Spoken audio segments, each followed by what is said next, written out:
Oh, yeah, Megan always, when she's on her game, she's, yeah, I mean, on both ends we had a lot of chances that we should have finished, and we just got to be better at closing games out.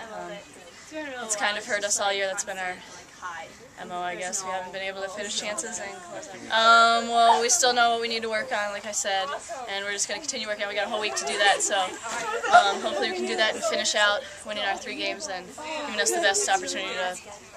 It was definitely a tough game. I think we played, it wasn't because of lack of effort, that's for sure. We definitely played our hardest, and that was like one of the best games I think I've seen our team play all season. Communication and shooting, as well as passing. Like, we put a lot of balls together, and I think we just need to tweak some things on our runs to the net and passing across the field to score, and I think we can make it to nationals for sure. It's definitely a little chaotic when they came back there, but I think our defense and I definitely organized it well enough to keep it out of the net. I think even though we ended in a tie, I think this was definitely a breakout point for us. I think we did a lot of stuff that we're not used to doing and that we practiced a lot this week. And I think if we keep doing it, then we'll roll through those last three teams in the playoffs like we did last year. I have full confidence.